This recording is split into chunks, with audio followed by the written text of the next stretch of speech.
Astaghfirullah. Nabi SAW apabila menyebut basmalah, maka Rasul akan mengucapkan Bismikallahumma. Itu ucapan yang pertama dibaca Nabi, Bismikallahumma. Tapi setelah kemudian turun surah An-Nahl, di mana Allah Subhanahu wa taala menceritakan tentang kisah Nabi Sulaiman ketika mengirim surat ke kerajaan Balqis yang ada di Yaman. Ketika itu Nabi Sulaiman mengirim surat lewat burung hudhud supaya disampaikan kepada Ratu Balqis. Lah di antara isi suratnya adalah innahu min Sulaiman wa innahu bismillahirrahmanirrahim. Sesungguhnya surat ini datang dari Sulaiman dan sesungguhnya dia memulai dengan suratnya Bismillahirrahmanirrahim. Ketika turun surah An-Nahl ini, maka ketika itu Nabi SAW merubah dari Bismikallahumma menjadi Bismillahirrahmanirrahim. Dan luar biasanya ikhwatul fillah muliakan Allah Azza wa Jalla, Bismillahirrahmanirrahim ini, kalau kita melihat sejarah Nabi Nuh alaihi salatu wassalam, Nabi Nuh alaihi salatu wassalam ketika diselamatkan Allah Subhanahu wa taala, apa ucapan yang diucapkan Nuh itu? Bismillahi majreha wa mursaha. Itu ucapan Nabi Allah Nuh alaihi salatu wassalam.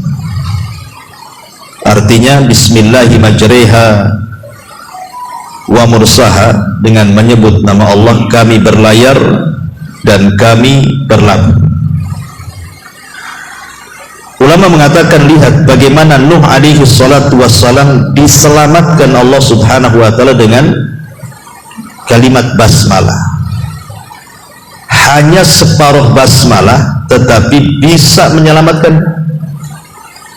Kan cuman bismillah saja, tidak ada ar-Rahman ar-Rahim kan. Cuman bismillahi majreha wa mursaha. Majreha ini maksudnya berlayar dan berlabuh, gitu maksudnya.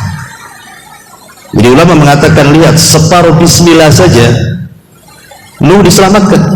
Gimana kalau seandainya sempurna bismillah?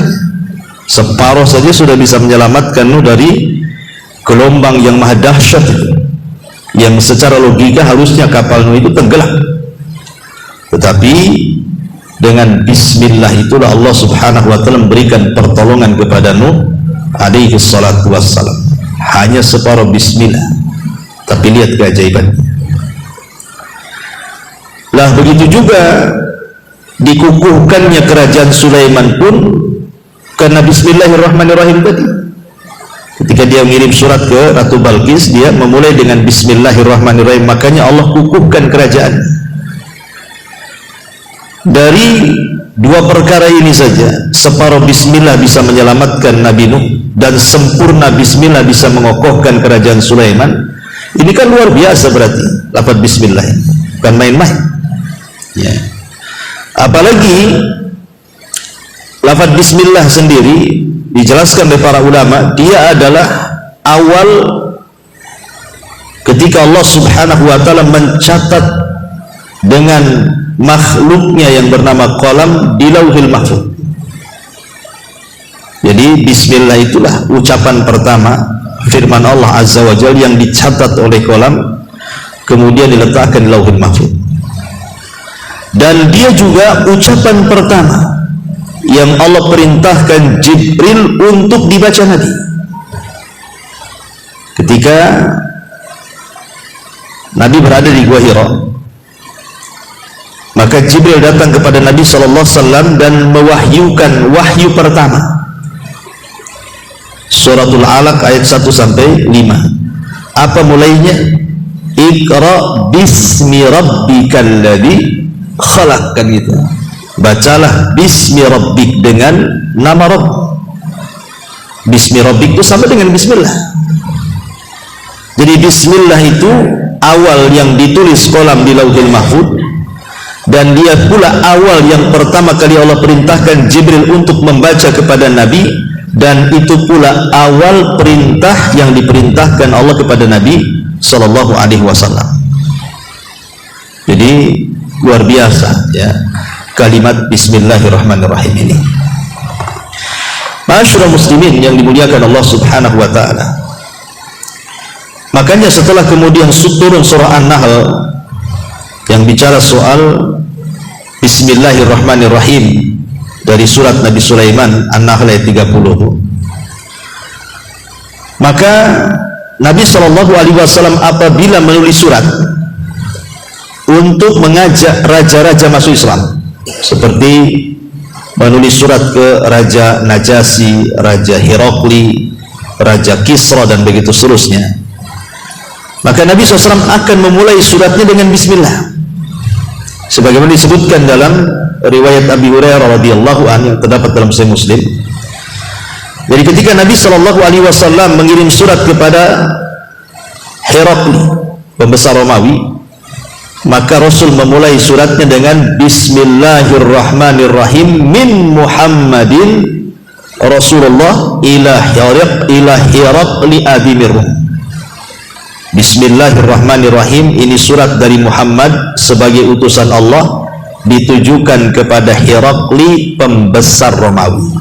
Semua surat-surat Rasul dimulai dengan bismillah, dan akhirnya menjadi kebiasaan para ulama apabila mereka mengarang sebuah kitab, maka lihat kitab-kitab para ulama mesti diawali dengan bismillah ya, karena demikian tinggi barokah daripada bismillah itu. Kenapa demikian? Ada sebuah hadis yang menarik, orang yang membaca basmalah itu, ikhwan. Kata Nabi SAW dalam sebuah hadis, jadi orang yang membaca basmalah itu, kata Nabi SAW, diriwayatkan dari Abul Malih. Hadis ini dikeluarkan Imam Ahmad dalam musnadnya. Jadi tentang seorang laki-laki yang dibonceng Nabi, seorang laki-laki yang dibonceng Nabi. Kemudian fa'atharat dabatun, tiba-tiba kemudian mungkin tunggangannya ini agak sedikit rewel ya, sehingga akhirnya orang ini tergelincir. Lah, ketika tergelincir, tiba-tiba kemudian dia mengatakan ta'isya syaitan, celaka setan. Karena kita tahu bahwa unta itu kan tabiatnya setan gitu ya. Jadi dia secara refleks orang ini mengatakan celaka kau setan gitu. Karena dia tergelincir dari untanya itu. Maka Nabi SAW mengatakan la taqul ta'isya syaitan, jangan kau katakan celaka setan. Fa innaka idza qulta dzalik, sebab kalau engkau mengucapkan kalimat itu ta'azama hatta yakuna mislal bait, nanti setan besar kepala sampai kepalanya sebesar rumah, kata Nabi. Kemudian kata Nabi SAW, wa yaqul, dan setan akan mengatakan bikuwati, lihat karena kekuatanku, kata setan, dia mengucapkan kalimat itu.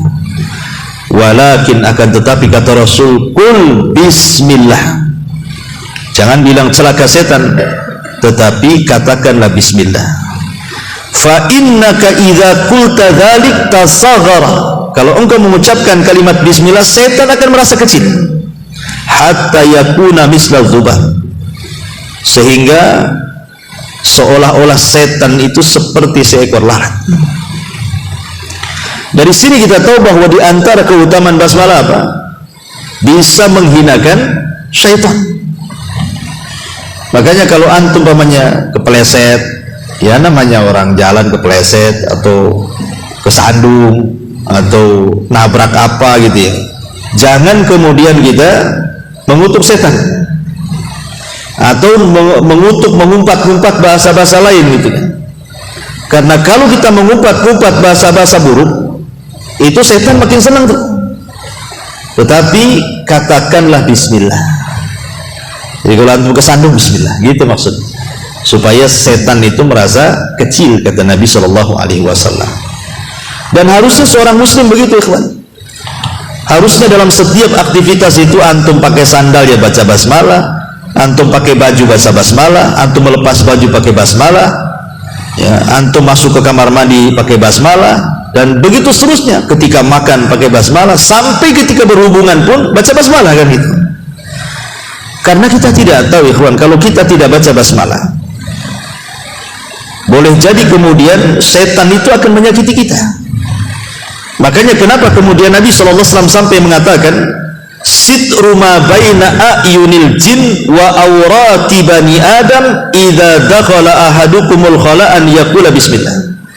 Kata Nabi SAW, penghalang kita dengan jin-jin jahat itu, dengan penghalang aurat kita supaya tidak kelihatan, tidak diperlihatkan, atau setan tidak melihat aurat kita. Kata Nabi SAW, kalau salah seorang di antara kalian masuk ke kamar mandi, maka sebelum masuk itu baca basmalah, supaya ketika kita telanjang, setan tak nampak aurat kita. Hadis ini bukan berlaku ketika masuk kamar mandi saja, tidak. Ketika antum melepas baju di kamar mau ganti, ya kan, telanjang juga kadang-kadang kan, atau karena mungkin tidak ada orang, antum melepas celana nampak auratnya. Tapi ketika antum melepas baju, melepas celana, baca basmalah, maka setan nggak akan melihat kita. Dikhawatirkan kalau seandainya kemudian kita tidak baca basmalah, itu setan akan mengganggu kita masalahnya, ya. Apalagi ketika melakukan jima, hubungan suami istri. Karena Nabi SAW mengatakan apa? Barang siapa yang mengucapkan ketika hendak melakukan hubungan, bismillah Allahumma jannibna syaitan wa jannibis syaitan ma razaqtana. Ya Allah, aku menyebut namamu dan aku berlindung dari syaitan. Ya Allah, jauhkan setan dari diri kami, maksudnya kami dan istri, ya, kalau istri yang mengatakan ya istri dan suami kan itu. Dan juga jauhkan apa yang akan kau rizkikan kepada kami. Boleh jadi mungkin istri kita hamil kan gitu, ya. Kalau kita lihat mafhum mukhalafahnya hadis ini, mafhum pemahaman kebalikan bahasanya, mafhum mukhalafah itu berarti orang yang melakukan hubungan dan tidak baca basmalah, berarti setan akan ikut serta di situ dan akan mempengaruhi keturunannya. Makanya banyak anak-anak tuh kalau sudah besar, kadang-kadang orang tuanya ngutuk dasar setan. Mungkin ya, karena ketika dia berhubungan dia memang ada setannya di situ kan. Kan kita lihat dari mafhum hadisnya itu. Ya, boleh jadi mungkin di situ. Masyaallah muslimin yang dimuliakan Allah Subhanahu wa taala, makanya sampai sedetil itu gitu ya keutamaan basmalah itu. Makanya kenapa kemudian Nabi Shallallahu Alaihi Wasallam apabila memulai sesuatu, maka Nabi SAW mengajarkan kepada kita untuk senantiasa membaca basmalah. Dalam sebuah hadis Nabi SAW mengatakan, siapa yang memulai sesuatu tanpa menyebut basmalah, maka sesuatu itu terputus dari berkahnya. Ya, kalau bermajlis kita tidak memulai dengan Bismillahirrahmanirrahim gitu kan, maka seolah-olah nggak ada berkahnya majelis itu. Dan tidak harus di majelis ilmu saja. Ya, antum umpamanya hanya bertiga di warung kopi, ngobrol gitu ya, mau ketemu, mau bicarakan dunia atau bicarakan apa, kalau bisa mulakan dengan basmalah supaya majelis itu jadi berkah gitu ya. Karena kalau kita perhatikan secara kalimat bismillah itu, kalimat bismillah itu dimulai dari kalimat ba. Bismillah, di situ ada harfu jar, ya, huruf jar dalam bahasa Arab itu. Apa fungsinya ba dalam kalimat bismillah? Para ulama mengatakan bahwa lafaz ba itu sangat istimewa dalam kalimat bismillah itu. Karena ba itu menunjukkan al-isti'anah wa talabul barakati. Jadi al-isti'anatu wa talabul barakati. Dan kalimat ba dalam bismillah itu terkandung dua makna. Pertama, isti'anah, dengan menyebut nama Allah itu kita meminta pertolongan kepada Allah Subhanahu wa taala. Kemudian dengan wasilah nama Allah yang sangat agung Allah itu kita mengharapkan turunnya berkah. Makanya sering saya kasih contoh, ikhwan. Kalau antum kerja, entah kerja bangunan, entah kerja ojek, entah kerja taksi, entah jadi nelayan atau apalah kan, yang namanya sebuah pekerjaan itu kan pasti ada risiko. Nah, mungkin nggak ada risiko. Nelayan bisa tenggelam kapalnya kan itu. Antum di jalan ojek bisa nabrak, di tempat bangunan bisa saja kemudian jatuh. Ya, macam-macam. Tidak ada satupun pekerjaan pasti ada risikonya di situ. Tetapi kalau kita sebelum melangkahkan kaki ke tempat pekerjaan dan kita kemudian menyebut bismillah, ya, tawakkaltu 'ala Allah, bismillah, berarti hakikatnya satu, kita meminta pertolongan kepada Allah agar dalam setiap pekerjaan itu dihindarkan dari bahaya. Satu. Yang kedua, diberkahi pekerjaannya sehingga hasil yang antum dapat dari pekerjaan itu menjadi berkah. Umpamanya antum ngojek, GoFood atau apa gitu kan, mungkin kadang-kadang kalau cuaca bagus, ya satu hari bisa dapat 200-300, ya. Sekali hujan ternyata cuma dapat 50. Secara logika nggak cukup. Tetapi kalau yang 50 itu menjadi berkah, tidak mungkin tidak cukup. Kalau sudah berkah itu pasti cukup. Makanya ada istilah, ya obrolan orang-orang awam lah, ya, sedikit tapi berkah masih baik dibandingkan banyak tak berkah, kan itu istilah orang awam tuh. Memang benar. Ya. Kalau diberkahi itu sedikit itu jadi melimpah jadinya. Tapi kalau harta banyak tidak berkah, kayaknya orang miskin aja dia itu.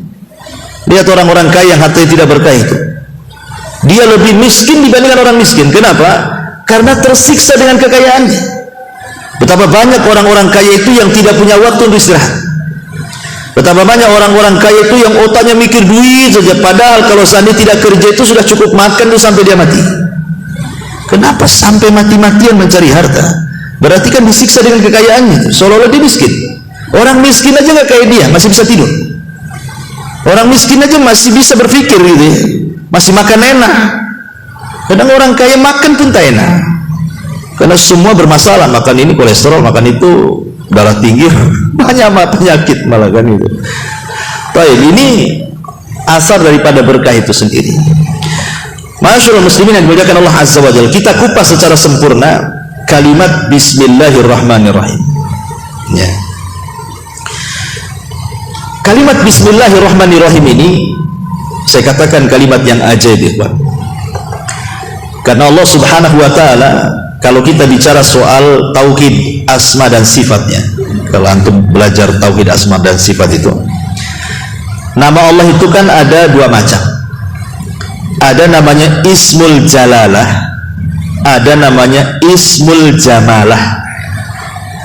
Apa artinya?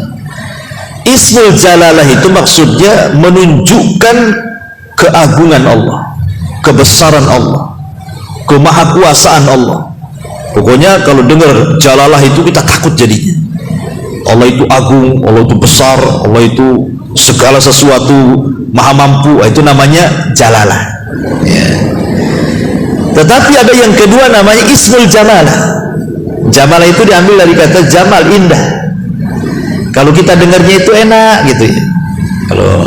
Kalau disebut Jalalah takut kita rasanya. Tapi kalau disebut Jamalah sedap kita rasanya.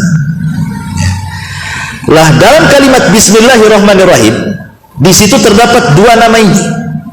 Luar biasanya Allah menyebut Ismul Jalalah satu, tetapi Allah menyebut Ismul Jamalah dua. Bismillahirrahmanirrahim. Di situ ada kalimat Allah. Allah masuk dalam kategori Ismu Jalalah. Ismu Jalalah itu apa tadi? Menunjukkan keagungan, kebesaran Allah. Karena Allah itu menunjukkan uluhiyah, bahwa kita tidak boleh menyembah kecuali kepada Allah. Karena arti Allah itu dari ma'luh, ma'bud, yang disembah. Berarti melahirkan rasa takut pada kita, bahwa kita harus menghambakan diri kepada Allah. Kemudian Ar-Rahman Ar-Rahim, dua di situ. Ar-Rahman Ar-Rahim, itulah namanya Ismul Jamalah, nama Allah yang menunjukkan kelembutan. Karena Rahman dan Rahim itu terkandung sifat rahmat, kasih sayang. Lembut kan kasih sayang itu. Apa faedahnya? Kenapa Allah Subhanahu wa ta'ala dalam kalimat Bismillahirrahmanirrahim menyebut Ismul Jalalah satu, tapi menyebut Ismul Jamalah dua? Dari sini ada hadis Nabi Shallallahu Alaihi Wasallam, dari hadis Abi Hurairah radhiyallahu an. Apa kata Nabi SAW? Inna rahmati sabaqat ghadabi. Sesungguhnya rahmatku mendahului kemurkaanku. Itu faedahnya di sini. Ya.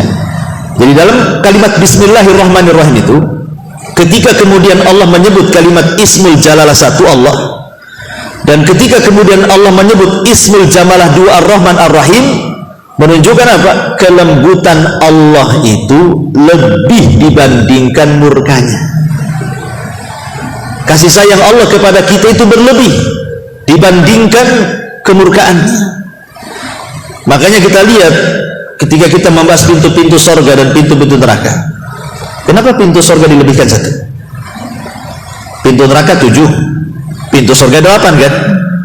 Kenapa pintu sorga dilebihkan satu? Supaya menunjukkan bahwa kasih sayang Allah itu lebih luas dibandingkan murkanya. Sama dengan Bismillahirrahmanirrahim juga. Ya. Ketika kemudian Ismul Jalalah cuma satu, Ismul Jamalah dua, Allah ingin memberitahu kepada kita bahwa kasih sayang Allah kepada kita itu jauh lebih luas dibandingkan murkanya Allah kepada kita.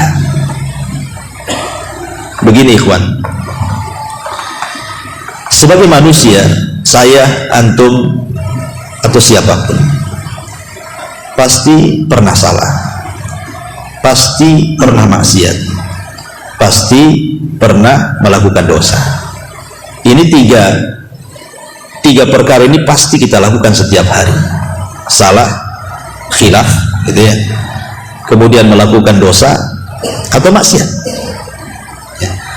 Tetapi walaupun demikian, dengan Rahman dan Rahimnya Allah, walaupun kita tetap bermaksiat kepada Allah Azza wa Jal, tetapi kita tetap mengucapkan Bismillahirrahmanirrahim. Walaupun kita tetap di atas kemaksiatan, melakukan dosa dan melakukan kekhilafan, jangan pernah meninggalkan kalimat Bismillahirrahmanirrahim. Kenapa? Karena kalimat Rahman dan Rahim itu menunjukkan apa? Allah itu Ghafur, Maha Pengampun. Allah itu Rahim, Maha Penyayang, dan Allah itu Maha Mencukupi. Jadi walaupun antum maksiat, walaupun antum berbuat salah, walaupun antum ini khilaf, tetapi Allah masih memberikan kesempatan ampunannya, masih memberikan kesempatan kasih sayangnya, masih memberikan rizkinya pula kepada kita. Indahnya Allah, itulah kalimat Ar-Rahman Ar-Rahim itu. Jadi murkanya Allah itu lebih sedikit dibandingkan kasih sayangnya. Ketika antum berbuat dosa, otomatis mengundang murka kan? Antum maksiat mengundang murka, antum melakukan kesalahan mengundang murka. Tetapi karena kemurkaan Allah itu lebih sedikit dibandingkan rahmatnya, tetap Allah masih berikan kesempatan tobatnya, istighfarnya. Kenapa? Karena Allah itu masih mengampuni, masih merahmati, dan masih memberikan kecukupan kepada kita. Itulah makna Ar-Rahman Ar-Rahim. Jadi indah sekali sebenarnya makna ini. Ya, jadi kita ada kesempatan untuk bertobat kepada Allah Subhanahu wa ta'ala walaupun kita melakukan dosa, karena kasih sayang Allah itu melebihi kasih sayang siapapun dari orang yang sayang dengan kita. Makanya Hasan Al-Basri kalau tidak salah, dia pernah mengatakan, kalau nanti di akhirat aku suruh memilih apakah yang mengadiliku itu ibuku ataukah yang mengadiliku Allah, maka aku lebih memilih Allah yang mengadiliku. Padahal sudah jelas kalau seandainya orang tua yang mengadili kita, pasti dia akan condong untuk menyelamatkan kita kan. Nah mungkin orang tua kita memasukkan kita ke neraka. Pasti orang tua kita kalau bisa masuk surga lah, karena sayangnya orang tua kepada kita. Tapi kata Hasan Al-Basri, aku lebih suka yang mengadiliku Allah dibandingkan ibuku. Kenapa? Karena kasih sayang Allah jauh lebih banyak dibandingkan kasih sayang ibuku kepadaku. Bayangkan saja, Allah itu memiliki 70 rahmat. Yang diturunkan ke bumi itu cuma satu. Itu saja kita lihat bagaimana sayangnya orang tua dengan anak, sayangnya anak kepada orang tua, padahal cuma satu. Gimana kalau yang 70-nya diturunkan? Nah ini menunjukkan kenapa para ulama mengatakan lebih baik aku diadili Allah pada hari kiamat dibandingkan aku diadili oleh orang tuaku, karena aku tahu bahwa kasih sayang Allah jauh lebih hebat dibandingkan kasih sayang orang tuaku. Itulah makna dibalik Ar-Rahman Ar-Rahim. Ma'asyiral muslimin yang dimuliakan Allah Subhanahu wa taala. Kemudian juga faedahnya kalimat Ar-Rahman Ar-Rahim itu, kata para ulama, di sini ada al-i'tirafu bi nikmatillahi azza wa jal wa fadlihi wa ihsani. Ada pengakuan nikmat Allah, ada pengakuan bahwa Allah itu baik dengan kita, sayang dengan kita. Kenapa? Karena nikmat yang Allah turunkan kepada kita ataupun kebaikan Allah yang Allah berikan kepada kita itu pengaruh daripada rahman Allah dan pengaruh daripada rahim Allah. Karena Allah itu maha pengasih, Allah itu maha penyayang, makanya kalau Allah sayang pasti Allah tidak mungkin membiarkan hambanya, pasti akan tetap diberikan nikmat walaupun dia kufur. Makanya kalau disebut Rahman itu umum, mencakup mukmin dan kafir, tapi kalau disebut Rahim khusus, hanya untuk orang-orang yang beriman saja. Ya. Kenapa orang kafir itu mereka bermaksiat tapi masih tetap aja dikasih kesehatan, dikasih makan, dikasih rizki, dikasih pekerjaan, bahkan lebih kaya dibandingkan orang Islam? Karena mereka dinaungi Rahman Ar-Rahman. Yang menaungi mereka itu nama Allah Ar-Rahman, tetapi rahmannya Allah itu hanya di dunia saja. Tapi kalau Rahim itu sampai ke akhirat. Makanya Ar-Rahim itu hanya diberikan kepada orang-orang yang beriman. Kalau Ar-Rahman ini umum, mukmin dan kafirnya masuk di situ. Ini juga diantara faedahnya. Kemudian juga diantara faedahnya adalah al-jam'u bainat tarhib wa targhib. Dalam kalimat Bismillahirrahmanirrahim di sini Allah hendak mencampurkan dua kata. Pertama tarhib dan yang kedua targhib. Tarhib itu perasaan takut dan targhib itu perasaan harap. Satu sisi kita takut, tapi sisi lain kita berharap. Takut karena di situ ada lafaz Allah, Ismul Jalalah, melahirkan rasa takut kan. Kemudian rasa harap karena di situ ada Ismul Jalalah, Ar-Rahman Ar-Rahim. Dan takut harap itu adalah dua sayapnya seorang mukmin. Karena itu adalah rukun ibadah hati. Rukun ibadah hati berapa? 3. Cinta, takut, harap. Kan itu ya. Lah, takut dan harap itulah sayap kita. Sementara kecintaan itu di tengah di dada kita. Kita harus cinta kepada Allah, kita harus takut kepada Allah, kita harus berharap kepada Allah. Supaya seimbang hidupnya. Karena kalau tidak seimbang, orang itu dipenuhi rasa takut aja, nanti putus asa. Takut dosa, takut dosa, takut dosa, masuk neraka, masuk neraka, masuk neraka. Stres akhirnya, putus asa. Tapi kalau harap saja, nggak apa-apa maksiat, kan Allah Maha Pengampun, nanti juga masuk surga. Itu harap, akhirnya meremehkan ibadah. Ya. Tapi kalau dicampurkan takut dan harap, akhirnya kan seimbang kan. Satu sisi takut diadab, sisi lain berharap masuk surga kan, akhirnya seimbang hidupnya. Tetapi kata para ulama, kalau waktu sehat, maka dilebihkan takut dibandingkan harapnya. Tapi kalau lagi sakit, dilebihkan harapnya dibandingkan takutnya. Apa maknanya? Kalau antum lagi sehat, lebihkanlah takut dibandingkan harap, supaya jangan meremehkan ibadah. Tapi kalau lagi sakit, apalagi sakit parah, maka lebihkan harapan, sedikitkan takut, supaya jangan suudzon kepada Allah. Makanya antum disunahkan kalau mendatangi orang yang sakit parah itu, disuruh menghibur dia, ingatkan amal kebaikannya, jangan diingatkan amal buruknya. Ya, kalau antum mengunjungi orang sakit tuh, ingatkan amal baik dia. Kamu ini orang baik, saya lihat kamu ini rajin ngaji, rajin sholat, rajin apa gitu kan. Jadi ketika dia sakit, kalaupun Allah takdirkan dia mati, itu yang diingat tuh. Akhirnya dia mati husnuzon kepada Allah kan. Pasti ada harapan masuk surga gitu maksudnya ya. Boleh jadi husnuzon itulah ibadah terakhir yang dia bawa. Tapi kalau antum takut-takuti dengan dosa, cepatlah sembuh, kita maling lagi. Ya, cepat sembuh, kita mabok lagi. Cepat sembuh, kita zina lagi. Nanti kita lagi udah sakit, makin takut, cepat mati, takut neraka kan. Akhirnya suudzon kepada Allah jadinya. Lah suudzon itulah jangan-jangan dosa terakhir yang dia bawa pula kan begitu.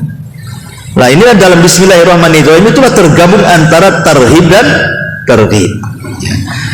Kemudian juga di antara faedahnya adalah ad-dilalatu ala annal isti'anata innama tustamaddu minallahi azza wa jalla. Di sini juga ada petunjuk bahwa al-isti'anah, meminta pertolongan itu hanya boleh diminta dari Allah dan tidak boleh diselewengkan kepada selain Allah subhanahu wa ta'ala. Apa maknanya? Ketika kita membaca basmalah itu Bismillahirrahmanirrahim, artinya kita meminta pertolongan kepada Allah. Karena yang pertama kita sebut apa? Lafaz Allah, di mana semua nama tertuju kepada Allah. Makanya kalau kita menyebut Asmaul Husna pasti Allah dulu kan. Allahu wa Ar-Rahman Ar-Rahim Al-Malik Al-Qudus kan itu ya. Karena semua nama Allah itu sumbernya di Allah. Semua nama Allah itu kembali kepada zat yang satu, namanya Allah. Lah ketika kemudian kita mengatakan bismillah, itu artinya kita menambahkan isti'anah. Hanya kepada Allah lah aku meminta pertolongan, karena dia zat yang memang layak disembah. Ketika zat itu layak disembah, berarti memang dia itu kuat ya. Sebab sesembahan selain daripada Allah itu mereka lemah, tidak layak disembah, apalagi diminta pertolongan kan. Mereka lemah, menciptakan tidak bisa, berserikat dalam penciptaan pun tidak. Kalaupun diambil sesuatu barang mereka oleh lalat, tidak bisa diambil lagi. Lemah.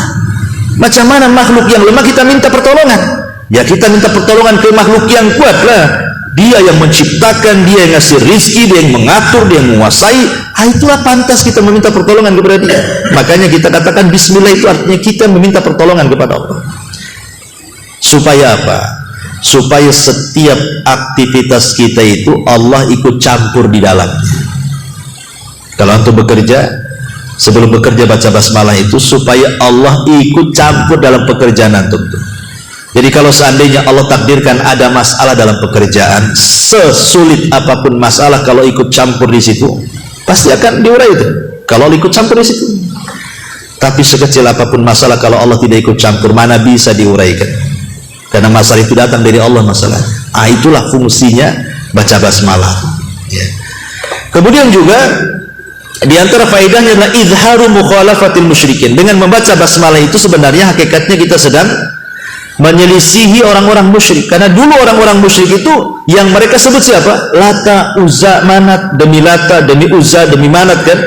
Maka Islam mengajarkan jangan menyebut-nyebut berhala, tapi menyebutlah kalimat Allah. Berarti ketika kita mengatakan bismillah, hakikatnya menyelisihi semua orang musyrik. Ketika mereka menyebut nama berhala mereka, kita menyebut zat yang menciptakan berhala itu, Allah subhanahu wa ta'ala. Kemudian juga di sini ada bantahan kepada orang-orang Qadariyah. Karena orang-orang Qadariyah itu salah satu pemahamannya adalah bahwa seorang hamba itu bisa menciptakan sendiri perbuatan. Seorang hamba itu bisa menciptakan perbuatan. Lah kalau memang seorang hamba bisa menciptakan sendiri perbuatannya, lalu apa gunanya bismillah? Justru bismillah itu kita meminta pertolongan kepada Allah, karena tidak ada yang menciptakan perbuatan kecuali Allah. Karena orang-orang Qadari itu kan menganggap kalau yang baik datang dari Allah, kalau yang buruk itu ciptaan dia sendiri, Allah tidak tahu. Ya, karena tidak mungkin keburukan dinasabkan kepada Allah. Kalimat ini sebenarnya kalau kita sering saya katakan yang baik datang dari Allah, yang buruk datang dari kita. Maksudnya kalau itu pilihan kita, bukan kita yang menciptakan, ya benar saja. Tapi kalau keburukan kita yang menciptakan, Allah tidak tahu, itu Qadariyah namanya. Itu seperti orang Majusi yang mengatakan ada Tuhan gelap, ada Tuhan cahaya namanya. Tuhan gelap jahat, Tuhan terang baik. Nanti pembagian Tuhan seperti itu. Makanya kenapa Rasul mengatakan Al-Qadariyatu majusi hadil ummah. Qadariyah itu majusinya umat ini. Karena mereka meyakini bahwa perbuatan buruk itu dia yang menciptakan, Allah tidak ikut serta di situ. Nah, ini kan tidak. Semua baik dan buruk itu datang dari Allah. Allah yang menciptakannya. Cuman Allah hanya perintahkan yang baik dan Allah tidak perintahkan yang buruk. Tapi dua-duanya Allah yang ciptakan. Bukan kita yang menciptakan. Ya, ini juga diantara faedahnya. Termasuk juga kata para ulama bahwa menyebut basmalah ini adalah sababun lihusulil khairi wal barakah. Sebab terbesar mendapatkan kebaikan dan juga keberkahan. Termasuk juga sebab bisa menyelamatkan dari hal-hal yang ditakutkan seperti syaitan dan yang semacamnya. Ini diantara faedah secara umum lafaz basmalah. Baik, kita masuk, kapan kita ucapkan basmalah ini? Di tempat apa saja kita mengucapkan basmalah ini? Pertama, kita mengucapkan basmalah itu ketika kita naik kendaraan. Antum dari rumah ke sini kan naik motor, ya, atau yang naik mobil atau naik gojek, ya. Maka ketika antum naik kendaraan itulah baca basmalah. Karena Allah mengatakan dalam surah Hud ayat 41, wa qala rkabu fiha bismillahi majreha wa mursaha inna rabbi laghafurur rahim. Dan Nuh berkata, naiklah kamu sekalian ke dalamnya dengan menyebut nama Allah. Ketika kita naik di kendaraan, maka kita baca bismillah atau bismillahirrahmanirrahim. Insyaallah antum akan selamat sampai di sini. Sebagaimana Nuh diselamatkan dengan gelombang, maka Allah akan menyelamatkan antum sampai di sini. Gak akan celaka, gak akan jatuh, gak akan apa. Yakin, Nuh saja separuh bismillah bisa menyelamatkan perahu dari ombak, kan itu separuh tuh. Kalau antum baca bismillahirrahmanirrahim, antum naik, berarti sempurna tuh. Ya, antum harus yakin antum selamat sampai di sini. Nuh saja diselamatkan dengan gelombang yang besar, antum udah pakai gelombang. Ya, yang ada gelombang pesawat telepon. Itu tidak masalah kalau gitu. Intinya bahwa ini yang pertama, saat naik kendaraan. Yang kedua, ya tadi saat menulis surat. Kan sekarang nggak zaman disuratkan. Nah, sekarang udah pakai WA. Ya, ketika antum nulis WA lah. Karena kalau dulu kan pakai surat kantor pos ya. Nah, sekarang nggak perlu lah. Berarti suratnya sudah masuk di handphone antum. Kalau antum mau ngirim risalah ke teman antum, maka sebisa mungkin sebelum hajat antum disampaikan kepada orang itu, mulailah dengan bismillah, baru antum ngomong apa di situ. Ya, karena itu kebiasaan Rasul. Apabila mengirim-ngirim surat ke raja-raja itu, maka Nabi SAW membaca basmalah dengan harapan apa?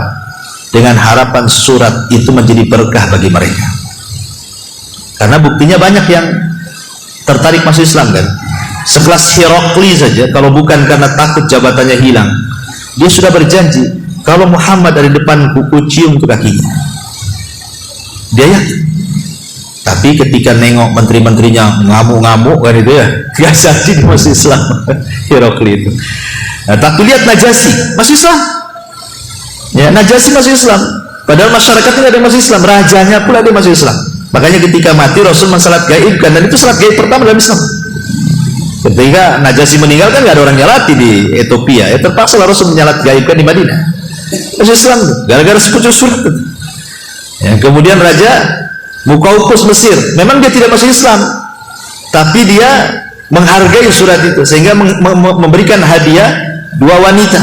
Pertama Sirin, yang kedua Maria Kintiah, kan itu ya. Sirin diberikan kepada juru bicaranya Rasul Hasan bin Thabit, dan Maria digauli Nabi dan punya anak Ibrahim.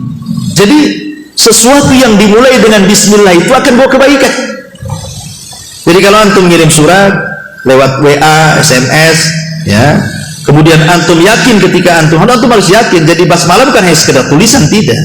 Jadi ketika antum ngetik bismillah itu antum yakin bahwa mudah-mudahan dengan menyebut nama Allah ketika saya ngomong di SMS ke dia itu, saya bertawasul dengan nama Allah itu, mudah-mudahan SMS-nya sampai dan membawa kebaikan. Pokoknya itu menasihati orang, ya. Antum yakin baca basmalah itu, bukan hanya ditulis saja, harus ada niat juga di membaca, karena kita sedang bertawasul dengan nama Allah di situ, supaya SMS-nya ada kebaikan. Kemudian juga yang ketiga, saat melepas buruan, ya, bagi yang berburu, karena sebenarnya memelihara anjing itu bahaya. Nabi SAW mengatakan siapa yang memelihara anjing maka setiap satu hari pahalanya 1 qirot dikurangi. Kata Nabi, siapa yang memelihara anjing setiap hari pahala antum 1 gunung Uhud hilang. Kecuali kata Rasul, anjing untuk berburu, anjing untuk menjaga kebun, dan anjing untuk menjaga ternak. Nah, ini 3 anjing ini boleh, tidak akan mengurangi pahala. Ya, tapi kalau yang dimaksud anjing-anjing kayak antum melihara kucing senang-senang aja, karena ada anjing itu yang lucu-lucu tuh, lebih lucu pula dari kucing kadang-kadang, ya, maka jangan, karena itu akan mengurangi pahala kita setiap 1 hari itu 1 qirot, bahaya, ya. Nah, tetapi untuk anjing berburu boleh, dan ketika kita melepaskan anjing itu berburu, baca basmalah supaya apa? Supaya ketika dia menggigit buruannya, Allah takdirkan mati pula, maka sudah halal bangkainya, ya, karena kita melepaskannya baca basmalah, dengan catatan tidak ada anjing lain yang menyerang, ya. Kalau kita kirim anjing kita, ada pula anjing liar ikut, ya itu namanya syubhat, tidak boleh dimakan, karena yang dikhawatirkan yang membunuh bukan anjing kita, anjing liar pula kan. Nah, itu namanya masuk ke syubhat tuh. Atau ketika diburu sama anjing kita, nyemplung pula lah buruannya ke sungai, itu tidak tahu yang membunuh itu kurang oksigen di sungai atau anjing kita. Nah, itu nanti masuk ke syubhat, itu ada babnya lagi kan. Maksudnya yang normal-normal aja lah, umpamanya pas diterkam mati, halal, karena ketika melepas baca basmalah, ya. Tetapi dengan syarat anjing terlatih. Kalau nggak terlatih tidak boleh.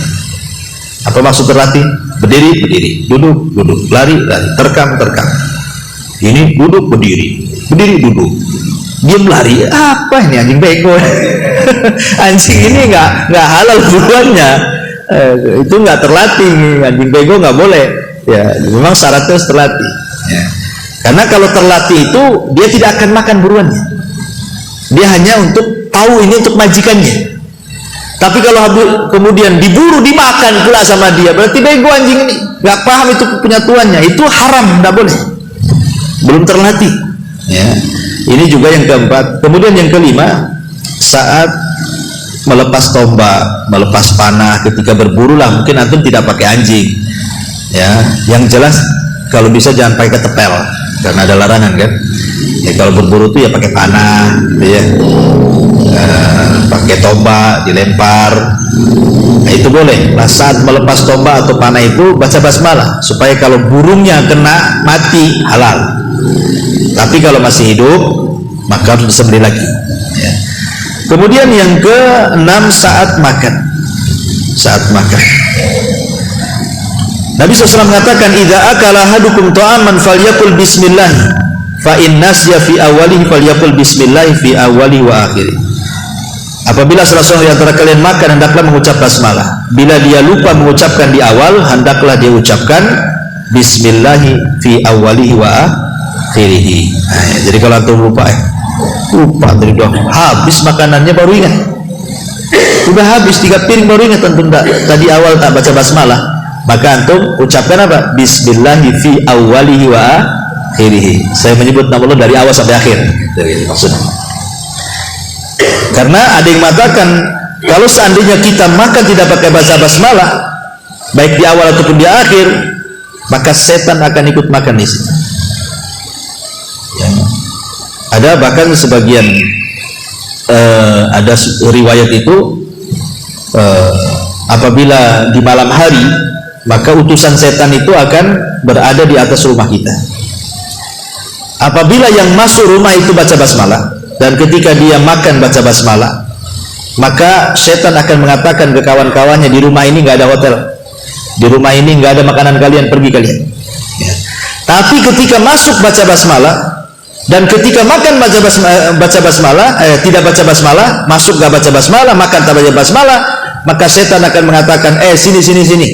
Nah, ini ada hotel untuk kalian, makanan banyak di sini. Nah, kan berarti kan setan ikut serta di situ. Setan ikut serta di situ. Naudzubillah. Kita tidak tahu. Takutnya setan ikut serta, dia meletakkan hal-hal yang buat penyakit. Ya, kita tidak tahu kan. Kalau setan ikut campur makan minum kan, entah dia letakkan apa di situ kan, namanya kita nggak nampak dia.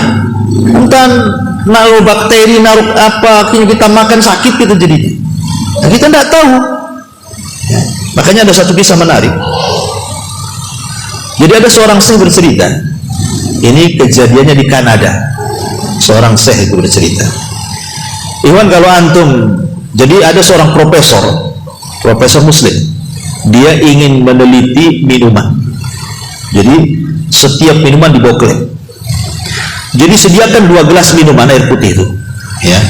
Kemudian satu minuman antum puji.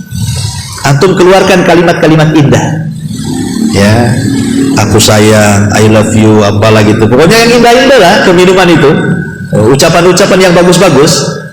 Kemudian satu gelas antum caci maki. Ya, antum caci maki saja. Itu. Keluarkan kata-kata binatang tuh di situ. Kan di satu gelas tuh. Diteliti, ikhwan. Subhanallah. Rupanya minuman itu kalau diucapkan kalimat-kalimat indah, itu bisa memadatkan molekul dan menjadi detox, menjadi obat. Dan sebaliknya, ketika kemudian minuman itu dicaci, dimaki minuman itu, maka minuman itu akan mengandung bakteri-bakteri penyakit. Itu di lab. Ya. Akhirnya kemudian nggak yakin orang-orang tuh dengan penemuan profesor ini. Jadi dikumpulkanlah di sebuah ruangan, orang-orang banyak tuh. Kemudian ditampakkanlah di komputer hasilnya itu. Kemudian masing-masing dikasih gelas, kasih minuman. Ya. Kemudian kata profesor ini, silakan minuman yang sekarang kalian puji semuanya. Maka semua memuji. Ya, memuji. Sekali ada seorang syekh hadir di situ. Dia tidak mau menggunakan kalimat-kalimat pujian, ya seperti saya sayang, saya suka, saya ini. Enggak. Dia hanya mengucapkan bismillah. Bismillahirrahmanirrahim. Ya, cuman dia yang mengucapkan bismillahirrahmanirrahim ke air itu. Yang lainnya pakai ucapan yang lain yang enggak ada kaitan dengan Quran. Tapi kalimat-kalimat yang baik. Ketika kemudian air itu betul-betul dimasukkan lab gitu kan, rupanya air yang dibacakan basmalah itu air yang paling steril dari penyakit, paling bagus. Sampai profesor kaget. Ini air punya siapa katanya? Yang ini. Kok sampai demikian dahsyatnya katanya? Maka rupanya ada seorang saya mengatakan itu air saya katanya. Akhirnya dicoba lagi. Dengan cara apa? Kata profesor ini. Coba kau wudu. Kemudian wudu dia. Habis wudu baca basmalah lagi ke air itu. Diperiksa lagi, makin jernih lagi.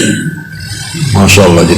Jadi semakin kita bersih, ya, semakin ucapan kita baik, apalagi itu yang dibacakan ayat Quran, ya, entah surah Fatihah, entah surah apa gitu kan, maka makanan dan minuman yang kita konsumsi itu jadi sehat, gitu maksudnya, kesimpulannya. Ya, kesimpulan seperti itu. Ya, makanya kalau antum, apa salahnya lah antum kalau minum itu, bismillah sambil tiup, bismillah, minum. Itu kan gak sulit kan gitu. Jangan blok-blok itu saja, enggak. Apa baca basmalah ditiup gitu aja kok susah. Itu minum aqua nih, bismillah. Nah, itu jadi obat itu kan gitu ya. Luar biasa gitu ya. Memang itulah kehebatan basmalah itu ya. Kemudian juga yang nomor 7, ya, saat menutup wadah makanan dan minuman. Kata Nabi SAW, idza kana junhul laili fakufu sibyanakum fa inna syayatina tantashiru hina idin fa idza dhahaba sa'atun minal laili fakhalluhum wa aghliqul abwaba wadhkuru ismallah fa inna syaitan la yaftah baban mughlaqa wa auqu kirabakum wadhkuru ismallah wa hammiru aniyatakum wadhkuru ismallah walau anta aradu 'alaiha syai'an wa atfi'u masabihakum, kata Rasul. Apabila sayap malam telah tiba, maksudnya sudah terbenam nih, matahari masuk ke malam hari, ya, maka tahanlah anak-anak kecil kalian, jangan dikeluarkan, masuk ke rumah. Kalau udah maghrib, masukkan anak-anak antum ke dalam rumah, ya, tutup pintunya, karena setan saat itu sedang bermain-main, bertebaran di mana-mana. Nanti kesurupan pelan antum, ya. Pokoknya jelang maghrib saja masukkan anak-anak itu, jangan ada yang berkeliaran. Kalaupun mau dikeluarkan, ya nantilah sudah agak gelap, ya. Kalau pas waktu maghrib itu waktu setan masalahnya. Kalau sudah mungkin kira-kira berjalan 10 menit atau 15 menit kan, nggak apa-apa, ya. Kemudian kata Nabi SAW, bila terlewat beberapa saat di waktu malam, maka biarkan mereka, maksudnya biarkan anak-anak itu keluar. Kemudian jangan lupa di malam hari kuncilah pintu-pintu dan sebutlah nama Allah, karena setan tidak dapat membuka pintu yang terkunci dengan bismillah. Kemudian ikatlah tempat-tempat minum kalian, maksudnya tutup tempat. Kalau kita mau tidur, istri antum tuh suruh nengok ke dapur, ada enggak makanan, minuman, atau yang mungkin lauk yang tersisa di kuali gitu ya. Karena dikhawatirkan tadi, Puan, malam hari ini setan datang, dia akan memasukkan sesuatu masalahnya ke makanan minuman itu yang kita tidak tahu, yang dimasukkan itu apa kita tidak tahu, bakteri-bakteri kita tidak tahu kan begitu. Makanya kata Nabi, tutup. Ketika nutup itu baca basmalah, karena dia tidak akan mampu buka. Setan itu tidak akan mampu membuka tutup makanan minuman yang kita bacakan basmalah. Kemudian kata Nabi SAW, tutuplah tempat-tempat makanan kalian dan sebutlah nama Allah, walaupun hanya sekedar melintangkan sesuatu di atasnya. Kalau memang tidak ada tutup, umpamanya, ya, mungkin tutupnya nggak ada, ya, pokoknya bisa diletakkan di atas itulah, terserah apa gitu ya. Entah umpamanya kodeknya kan gitu ya. Nah, umpamanya kan tutupnya nggak ada, bingung, ambillah kodekannya itu, taruh di atasnya gitu saja, baca basmalah. Nah, maka amanlah tuh makanan tuh. Cuman kan sederhana sebenarnya, tapi lihat ke asrornya, faedah tersembunyi dari kalimat bismillah itu luar biasa. Setan tidak bisa dekat-dekat sama makanan itu. Nah, ini makanya kemudian saat menutup wadah makanan minuman baca basmalah. Kemudian yang nomor 8, saat masuk rumah, tadi saya sudah, setan tidak nginep di rumah kita. Ya, kalau sudah nginep di rumah kita bahaya, pasti banyak kemungkaran nanti dalam. Kemudian yang nomor 9, saat menutup pintu rumah di malam hari, ingat jendela, ingat pintu, baca basmalah, ya, supaya setan jangan masuk. Kemudian saat keluar rumah juga sama.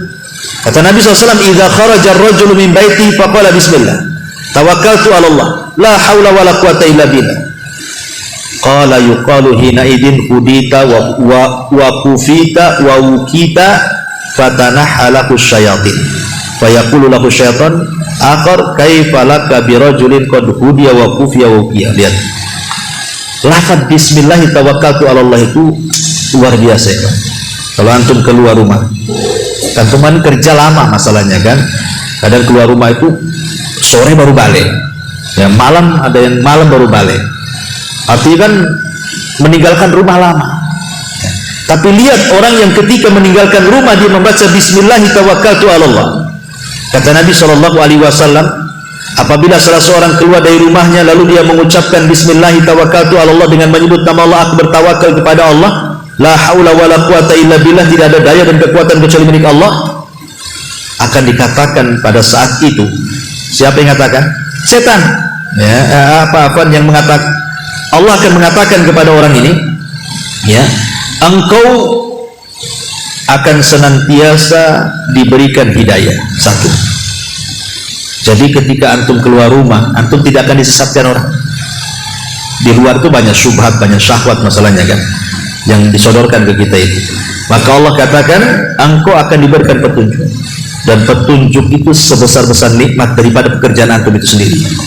Ya. Kemudian yang kedua, engkau akan dicukupi. Artinya apa dicukupi? Diberkahi pekerjaannya. Ya. Kemudian engkau akan dijaga, dijaga dari orang yang hasad ketika hasad kepada antum, dijaga dari orang yang dengki ketika dengki kepada antum, dijaga oleh mata-mata yang memiliki sihir ain dan begitu seterusnya. Yang namanya antum di perusahaan itu pasti ada orang hasad. Nah mungkin nggak ada orang hasad, pasti ada orang hasad kan. Apalagi mungkin antum agak tinggi lah levelnya, pejabatnya di situ itu kadang-kadang mau digeser-geser orang. Hasadnya mereka sama kita itu.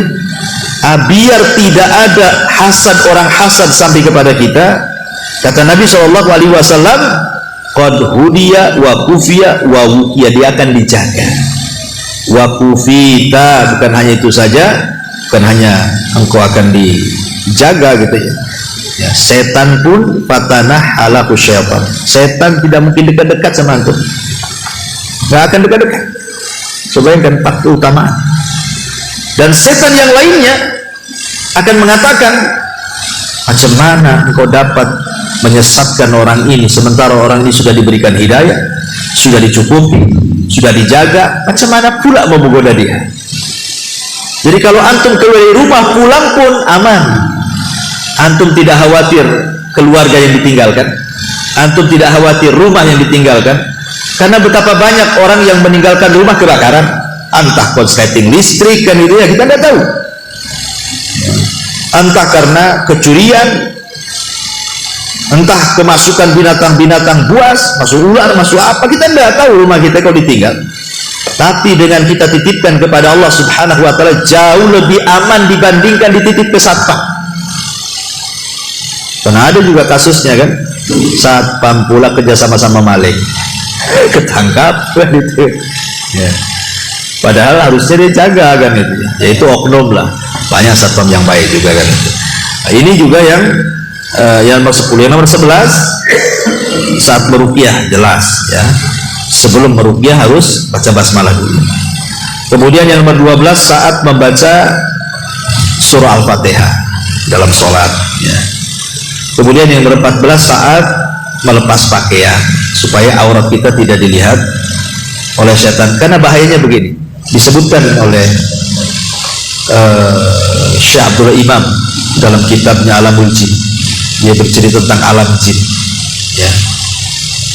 Salah satu jin itu namanya jinul asyik, jin yang suka jatuh cinta dengan manusia. Lah salah satu penyebabnya karena kita suka mempertontonkan aurat kepada mereka. Lama-lama dia suka dengan kita. Ketika dia suka dengan kita, maka dia tidak akan melepaskan kita. Namanya orang cinta. Antum cinta sama orang ini kejar-kejar. Maka jin juga sama. Jin jahat itu kalau sudah cinta dengan kita nggak akan dilepas. Antum akan terus digandeng dia. Kenapa? Salah satu penyebabnya kata Syekh Abdullah Imam, karena kita suka menampakkan aurat kepada mereka. Maka untuk supaya mereka tidak melihat aurat kita, salah satunya dengan membaca basmalah ya. Ini yang nomor 14. Termasuk yang nomor 15, saat masuk WC jelas ya, bismillahi inni a'udzubika minal khubuthi wal khaba'ith. Karena setan itu memang sarangnya di kamar mandi. Oke, jangan lama-lama kalau masuk kamar mandi. Kemudian juga saat hendak tidur, ini penting. Karena Nabi SAW mengatakan, apabila salah seorang di antara kalian kemudian menuju pembaringannya, kata Rasul, bacalah bismillahi wa dha'tu jambi Allahumma gfirli dzambi wa ahsis syaitani wa fukka rihani waj'alni fin nadil a'la. Ya Allah, aku rebahkan punggungku. Ya Allah, ampunilah dosa-dosaku. Ya Allah, hinakanlah setan untukku, lepaskanlah tanggunganku, dan jadikan aku di dalam kelompok orang-orang yang paling atas. Ya, kalau memang gak hafal ya bismillah saja kan, itu ya sudah cukup ya. Kemudian yang nomor 17, saat masuk dan keluar masjid, Itu masuk masjid baca basmalah, keluar juga baca basmalah. Kemudian yang nomor 18 saat membaca Al-Quran, kecuali surah saat membaca Quran setelah basmalah baru ta'awud, kecuali surah At-Taubah. Maka surah At-Taubah tidak dianjurkan membaca basmalah. Kenapa? Karena isi At-Taubah itu sedang menghinakan orang musyrik dan orang munafik. Makanya tidak layak dibaca basmalah di sini. Ada yang mengatakan karena surah At-Taubah itu bagian daripada surah Al-Anfal. Ya, maka disebut surah Al-Baro'ah. Tidak dianjurkan baca basmalah. Kemudian yang nomor 19 saat hendak melakukan hubungan suami istri. Tadi sudah saya jelaskan. Kemudian juga yang nomor 20 saat memasukkan mayat ke dalam kubur. Bismillahi wa ala millati Rasulillah. Antum kalau masuk ke liang lahat ya, dan antum orang yang menguburkannya, maka bacalah Bismillahi wa ala sunnati Rasulillah. Kemudian yang nomor 21 saat hendak wudu, itu juga baca basmalah supaya tidak terkena waswas setan ya. Kemudian ketika antum sakit ya, antum bisa mengobati dengan ruqyah, cukup dengan membaca basmalah 3 kali saja, itu sudah jadi ruqyah. Namanya antum sakit kepala, biar sakitnya itu tidak membahayakan ya, antum cukup baca bismillah 3 kali, membaca bismillah 3 kali, kemudian antum baca a'udzubillah wa qudratihi min syarri ma ajri wa uhadir sebanyak 7 kali, usap ke tempat sakit, maka itu sudah bisa menjadi obat ya. Kemudian juga yang selanjutnya ketika zikir pagi petang, itu jelas ya, pakai baca basmalah kan, bismillahilladzi la yadurru ma'asmihi syai'un fil ardi wala fis sama wa huwa samiul alim 3 kali, pagi atau sore, atau ketika antum singgah di sebuah tempat yang menakutkan ya, umpamanya antum lewat gelap, kok bulu kuduk merinding ya, takut setan itu bukan syirik ya kawan, tidak. Kalau antum takut setan nggak syirik. Kenapa? Karena setan itu musuh. Antum takut sama musuh nggak syirik. Umpamanya antum diancam preman, awas lo ketemu bunuh kan, takut akhirnya kita kan. Lah sama kita lewat, kemudian setan nakut-nakuti kita, kemudian kita takut sama setan itu tidak ada masalah. Tabiat manusia memang takut karena setan musuh. Masalah yang jadi masalah itu bukan takutnya sama setan, setelah takutnya apa yang antum lakukan. Kalau antum kemudian melakukan hal-hal yang diharamkan jadi haram, atau melakukan hal-hal yang berbau syirik jadi syirik, karena takut-takutnya antum datangkan dukun ke rumah untuk meruqyah, nah, jadi syirik ya. Atau antum melakukan hal-hal yang bukan sebab tapi antum jadikan sebab, antum ambil garam banyak-banyak dilempar, ngapain antum melempar-lempar garam? Setan gak takut sama garam, nah, jadi haram kan, mubazir kan. Nah, tapi kalau antum ketika takut cukup baca bismillah, kata Rasulullah. Apa kata Rasulullah? Ucapkan bismillah, kemudian wala tubali, jangan dipedulikan, kata Rasulullah. Jadi kalau antum takut jangan peduli, bismillah, bismillah, bismillah, gitu aja gitu. Nanti setannya akan kecil dia, lama-lama setannya akan kabur. Dan antum harus yakin bismillah itu bisa mengecilkan setan seperti lalat. Tapi kalau antum nggak yakin ya, karena sesuatu harus dilakukan dengan yakin, harus dilakukan dengan yakin. Jadi ada amalan namanya amalan lisan, baca bismillah, ada namanya amalan al-janan, al-jinan, artinya amalan hati. Hati kita yakin bahwa lafaz itu bisa mengalahkan mereka, karena yang kita sebut itu nama Allah, Ismul Jalalah ya, nama yang agung yang semua tunduk di bawahnya.